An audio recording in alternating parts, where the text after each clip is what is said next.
Hello there, I hope you are doing well. आपकी preparation अच्छी चल रही होगी।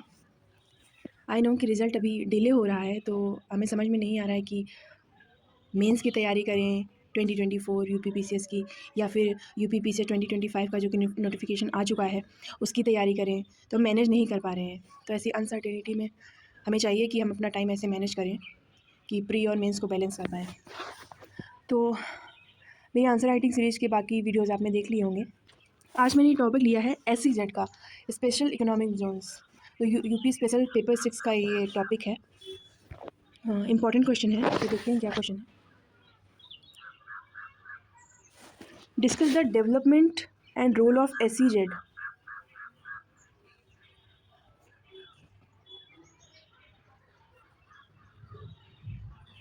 SEZ in discuss the development and role of SEZ in trade and commerce in UP.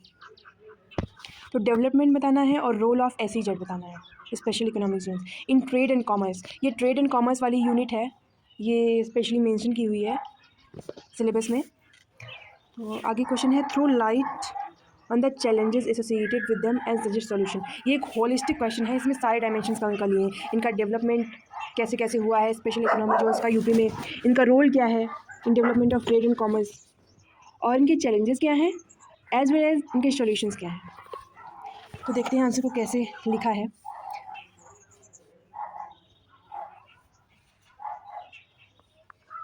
UP government approved 31 SEZ in a state to cater to various sectors such as IT, ITS, textiles, handicrafts and non-conventional energy. अच्छा introduction है।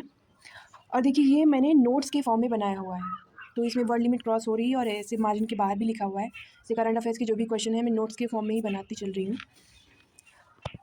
तो इसमें मैंने map और flow chart दोनों ही बनाए हैं, और आपको आंसर लिखते टाइम जो भी याद आए, जो भी माइंड में रहे, आप वो बनाएं। तो ये जो कवर किया है मैंने मैप, तो इसमें मैंने एग्जांपल के लिए दिखा दिया है कहाँ कौन सी SEZ है। वैसे 31 SEZ है, तो आप 31 तो नहीं दिखा सकते, एक दो इसमें एग्जांपल के लिए दिखा सकते हैं। जैसे नोएडा में IT इंडस्ट्री बहुत ही फेमस है, मुरादाबाद में ब्रास इंडस्ट्री, वाराणसी में हैंडीक्राफ्ट्स है। तो ये आपने देखा। तो जो फ्लो चार्ट मैंने बनाया है, आपको दोनों बनाने की ज़रूरत नहीं है, अपनी रिक्वायरमेंट के हिसाब से जो भी क्वेश्चन की डिमांड हो। तो sector wise special economic Jones जो है, तो मैंने ये पाई चार्ट के थ्रू दिखाया है।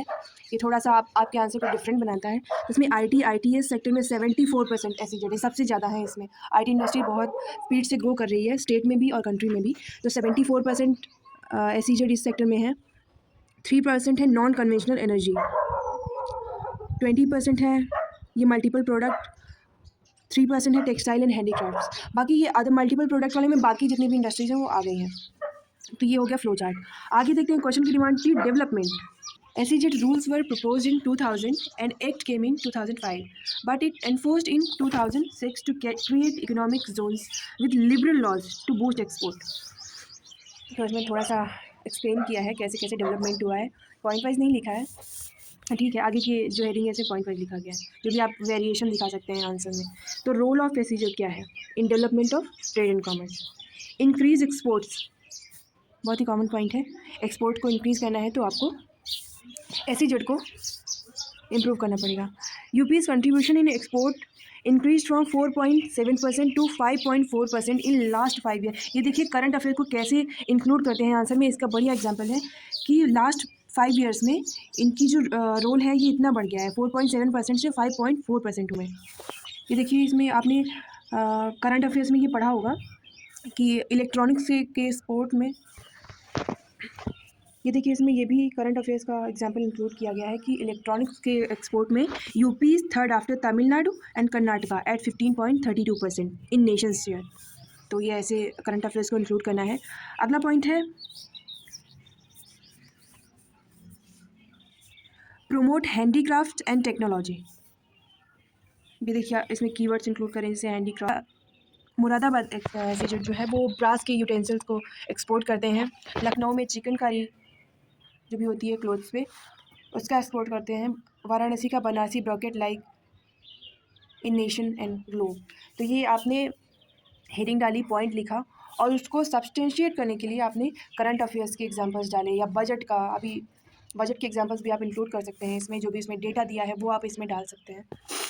अगला पॉइंट है एग्री एक्सपोर्ट्स, एग्रीकल्चर एक्सपोर्ट में डबल फार्मर इनकम, ये देखिए जो भी गवर्नमेंट के टारगेट है हम इनको डायरेक्टली इंक्लूड करेंगे तो अच्छा इंप्रेशन जाता है एग्जामिनर पे। ये जो करंट अफेयर्स के भी जो भी है न्यूज़, वो हम आंसर की फॉर्म में जब ऐसे लिखते हैं तो जो भी न्यूज़ उस टाइम पे होती है वो लिख लिया, जैसे कि ये पूरा है, उसके बाद में इसमें कुछ एडिशन हुआ तो इसमें अलग से लिख लिया, जैसे कि ये Varanasi agri exports surge to 732 million tonne in 2023-24 from 4 million tonne in 2020-21। तो ये ऐसे आप डेटा इंक्लूड कर सकते हैं। आगे देखते हैं। अब चैलेंजेस पूछा गया था,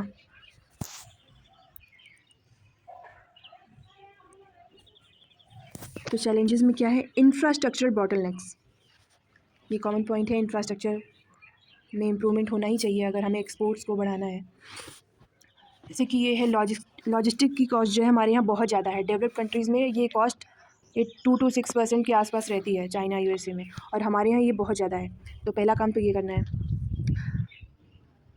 तो ये चैलेंज हो गया, लॉजिस्टिक की कॉस्ट जो है वो बहुत ज़्यादा है, तो ये इंफ्रास्ट्रक्चर का नेगेटिव पॉइंट है।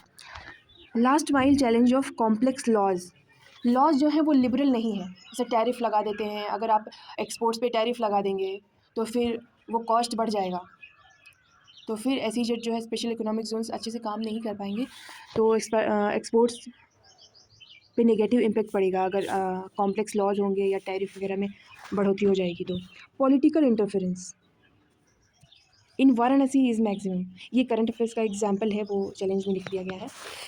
तो ये कॉमन पॉइंट भी है कि लैक ऑफ पॉलिटिकल विल या पॉलिटिकल इंटरफेरेंस ये हम इंक्लूड कर सकते हैं। और भी चैलेंजेस हो सकते हैं, तो ये जैसे भी जो पॉइंट्स याद आते जाते हैं वो हम नोट्स में इंक्लूड करते जाते हैं। सॉल्यूशंस ये भी पूछे गए थे डायरेक्टली क्वेश्चन में, तो जो आपने चैलेंजेस लिखे हैं उसी का उल्टा कर दीजिए सॉल्यूशंस में, ताकि अलग से पॉइंट याद नहीं करने की ज़रूरत पड़ेगी। जैसे लॉज को लिबरल कर लो और इजी कनेक्टिविटी बढ़ाओ, क्योंकि कनेक्टिविटी की भी प्रॉब्लम है।